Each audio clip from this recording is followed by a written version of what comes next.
This is Rebecca D'Angelo, running for Ninth Circuit Court. So without further ado, I'm going to let her take the floor and talk about herself and whatever you folks want to talk about. All right, thank you. Thank you.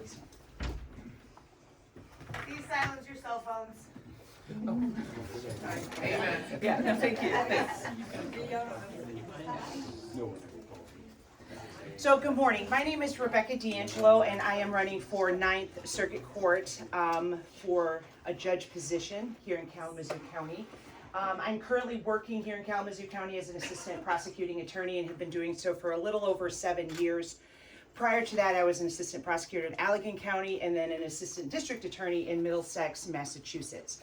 I wanted to just, first of all, thank you, by the way, for opening up your doors and your time this morning to hear a little bit about who I am and really why I'm running for judge here in Kalamazoo County. Specifically, like with a little bit of regard to my background, just to kind of give you a little bit about who I am. I'm married. My husband's name is Peter. He actually works at the Kalamazoo Defender Office.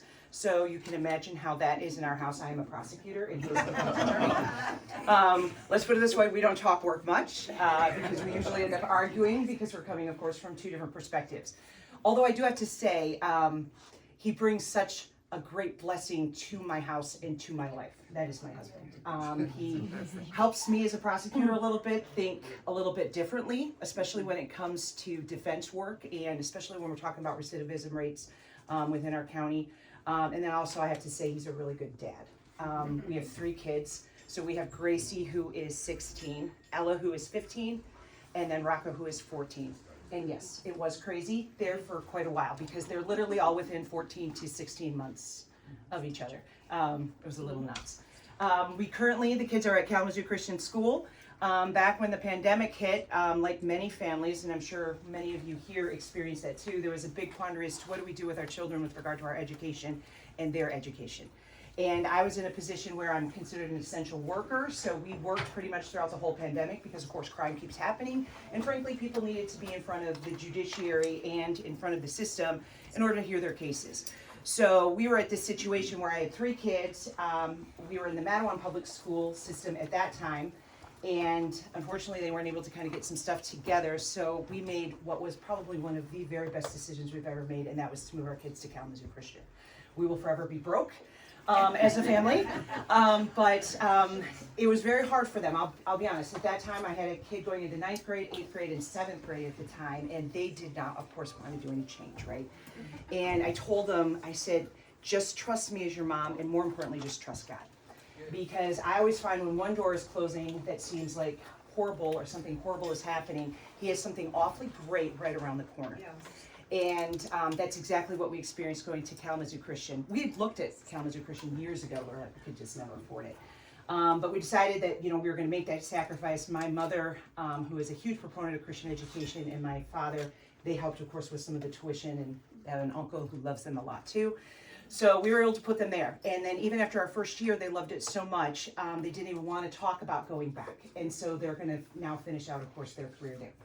So we have been living in Kalamazoo County for about, Ella was 9 months when we moved to where we're at, and then Gracie. So about 15 years now is how long we have been living in Kalamazoo County. So I spent part of that time home, actually, with my 3 kids. So when I left the DA's office in Boston, we moved here. My husband started working here locally as an attorney. I was home with them for a few years, and then I went back to Allegan County. There was an opening as an assistant prosecutor, so I worked there. And then as soon as I could, and there was an opening here in Kalamazoo County, I moved over to Kalamazoo County. I am a huge proponent of not just living and working in the county that you live in, but giving back to that community. And as a prosecutor, that is one thing I think I've been able to do quite a bit in these last 7 years, is I don't just go to work, try cases, and go home. I'm very active within our community, knowing what we have here with regard to our community resources, nonprofits.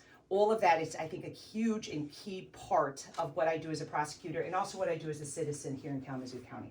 We need to be giving back to the community that we live in, not just, of course, taking from it or criticizing it for that matter, right? We always have opinions, but I think we need to be very involved.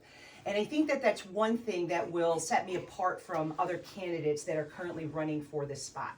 So where we're at with our judiciary right now is we're seeing actually a lot of movement in Kalamazoo County. So I don't know if you are aware, because usually people don't follow judges much, but we just recently had 2 judges retire, and Governor Whitmer, she ended up appointing 2 women to take those spots in the 8th District Court.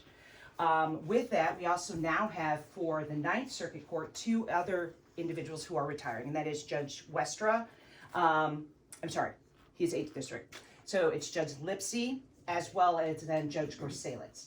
So they are both retiring. They have decided to complete out their terms. So even though they're retiring, then the governor does not and cannot appoint for those positions. So we have 2 open spots on the ballot for 9th Circuit Court. I, along with some other individuals here in Kalamazoo County, are putting forward kind of our intention of running. We have all submitted our signatures, and we're just waiting now for the ballot to be certified, which should be happening here just in the next couple weeks or so. There's going to be quite a few candidates, I think, that will ultimately get certified. It's been funny kind of watching it a little bit. I'll be honest with you, I'm not a politician. I always have very strong opinions, and I always like to vote, and I talk a lot amongst my circles, but I've never really thrown myself out there with regard to like a race of any kind.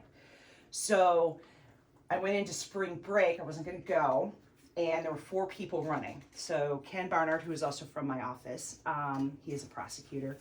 And then at that time, Gail Town, who she's now dropped out, and then I think a person by the name of Joe Hall or something like that was going to run. So I'm like, okay, this is good. I'll go on spring break. This will probably be the first break I get from now till November. And no sooner am I'm into spring break with my family, and 3 more candidates kind of pop up. So now we have a total of potentially 7 that are running for ultimately 2 positions. I'll be honest with you, I'm confident that actually I will win and win one of those spots, but I'm going to need to work for that, and I'm also going to need your help as well, and that's why I'm here. All the candidates bring something a little different, I think, to the table. You will find that obviously all of them have to be lawyers. Your basic requirements are that you have to be in good standing with the Bar Association and have practiced for more than 5 years. Of course, all of them will have fit that criteria. I have been practicing and in public service for about 20 years, and I have literally dedicated my life, or at least my professional life, to caring and helping people. One thing that, I don't know if it sets me apart or not, but I'm a firm believer in listening to the people within your community, whether it is victims, family members, local communities. So right now I'm assigned to what they call the Kalamazoo Valley Enforcement Team and our priority offenders. So I handle all of our major shooting cases, drug trafficking, as well as firearm trafficking type of cases in Kalamazoo County. The one thing I have seen and have been a little dismayed about as a prosecutor is the increase of our shootings, specifically right now with juveniles. I don't know if you're seeing that in the news, but that is everywhere right now. It's a big problem. Not only with our juveniles, but then the shootings that are happening in Kalamazoo County. And then the fact that as a prosecutor in our office, we're not able to prosecute a lot of them because people won't talk and they won't tell us what happened. And in some ways I don't blame them, you know, right? Because what do they say? Snitches end up in ditches, right? I mean, that's kind of the street term for you talk, something could happen to you. And unfortunately, some of our gangs are actually very serious about that. I actually have some cases right now that have been retaliatory shooting cases. So one thing I think that sets me a little bit different and apart is I don't ask victims to come to me in my office downtown. I go to them. I go right down to the street to their homes and I talk to them. I ask them to show me. I was in a house just the other day where they're showing me the bullet holes that went through their house and how he was in a bathroom and one went through the door and hit him when he was trying to hide. Asking people in our community to come up to the courthouse and up to the 5th floor to meet with a prosecutor on their terms is very daunting for people. It also, I think, is a disservice to prosecutors because I don't think we really get to see and understand really where they're coming from. So I go to them. I always have to take a police officer. I will disclose that. They don't let me go on my own. I got in trouble once doing that. It's not a good idea. So I always have to take somebody with me. I definitely look very funny when I go down there, but it makes a huge difference because not only can I talk to them directly, but then I actually talk to neighbors and I go down the street because people in our county, they don't want these shootings. They do not want the fact that they can't be outside and on their porch steps and all of that and just be free and be safe. And there's just such a, unfortunately, a huge disregard for the safety of others within this county right now. So that's one thing that is huge for me, is to know the people in this county, know what their needs are, and then as a judge, I hope to be able to represent that. Now, a judge does run nonpartisan. We have to under the law, so we're not allowed to let like public policy or politics influence how we apply the law. I have no problem with that. Obviously, I tend to run more on the conservative side with regard to my personal beliefs, but when a law is in front of me, my job as a judge is to apply it. And in some ways, believe it or not, that's exactly the same job as a prosecutor. A prosecutor isn't just an advocate of the law, a prosecutor is a keeper of the law. And we are actually held to a higher ethical standard than any other lawyer that is out there. We have to ensure that justice is done. If the police haven't done their job, we have to let the defense attorney know that. If the court or a judge is not applying the law correctly, it is our job to speak up and to protect that record.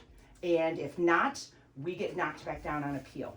Not so much the judge gets in trouble, but it's the prosecutor for failing to object. So we also have, of course, a high burden with regard to any type of exculpatory evidence or anything of that nature, as to where the defense attorney can keep basically everything close. They don't have to give us anything, besides maybe a witness list. A prosecutor, we disclose everything. And with regard to like that ethical standard, I believe I'll be able to not only take that practice from my prior like 20 years of doing this, but be able to apply that directly on the bench. So when I'm there, I'm going to hear from both sides and both parties. But I will also be a judge that knows this community and knows what's happening. I won't be that judge that necessarily just sits back on the bench for the next 20 years and doesn't pay attention to what's going on. Judges can be involved. I mean, obviously I can't investigate a case. I have to take on a different role than what a prosecutor would take, but they can be involved in their local community and know what is happening. So when they're on the bench, they're elected officials. These, sometimes they're appointed, but even if they're appointed, they still ultimately have to run again, and the people have to say, yes, you get to stay there, or no, you don't. So part of our job is to represent the needs and the desires here within our community. From what I'm hearing and seeing is people are very upset with regard to repeated offenders being released on bond. People are very upset with regard to the continued shootings and things that are happening. There is a couple ways that as a judge, I would be able to assist or to help with that. First of all, I get to review pretty much all bond decisions that would come through. So typically all the bond decisions will start in the 8th District Court, which is the little bit lower court. It's a misdemeanor court. I'm running for the 9th Circuit Court, which is our felony court. Those cases come up to me, and of course those get reviewed. Should there be a request with regard to a review of bond or something like that, I would be able to address that as a judge. In addition to that, the one area where I think I can even make more of a difference moving out of a prosecutorial type of role but into a judge role is the element of dispositions of cases. Judges can get very creative under the law with regard to assisting with reducing recidivism rates within our county. And what I mean by that on recidivism rates is the repeat offenders, the people that just kind of keep coming back. It's the same person. We see them time and time and time again, and nothing really ever seems to get done. And more importantly, they're often at loss, especially if they've gone to prison or have been locked up for a period of time, as to how to reintegrate safely and correctly within our community. It's a huge problem right now, huge problem. I can't tell you how many individuals sit across from me because what I do with KVET, I often will have defendants that will actually come and talk with me, especially about forfeitures and stuff, and they don't know what to do.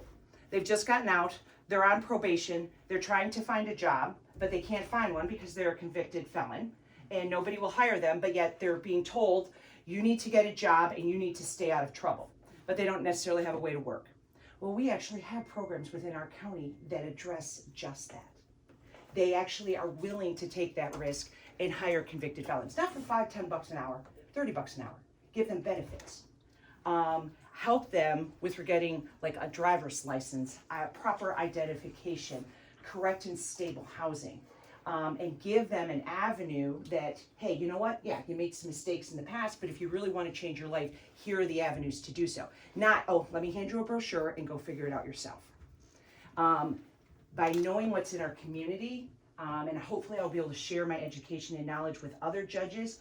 When it comes down to those disposition of cases, after we say they have to do their time or they have to sit down for a while, right? Because some of those cases you have to go to jail, what you've done deserves jail or deserves prison.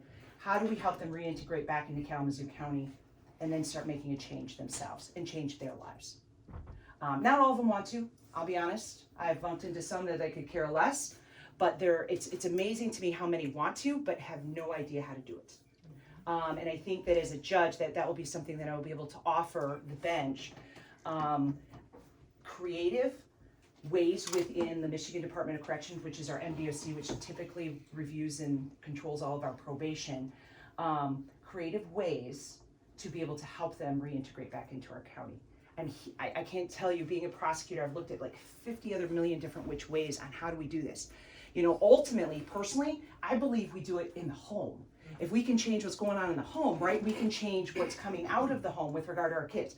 Well, the problem with that is you have two adults that aren't under any jurisdiction of the court, and you're going to then try to tell them how to run their household or run their lives. I'm not, in my job as a prosecutor, in that position to be able to do that, but as a judge, I'll be seeing adults primarily. There's a possibility I could be placed in the juvenile home, and then of course we could address a lot more that way with regard to young people or teens. But by the time they necessarily get to me, I have to address where they're at. Where is this person who's standing in front of me as a judge or even as a prosecutor, and how do we get them to the next step? They have to be held accountable, right? But then how do we then help them after that? It's one thing when we talk about like changing our homes and our communities, the more we support our local community resources with regard to outreach, the more we change the dialogue and the dynamics within our county, and within our homes and within our families and within our neighborhoods. We do have great resources here. I think they're underutilized, and I think they're underknown is part of the problem too. And that would be one thing I would be able to do a little bit with regard to being a judge.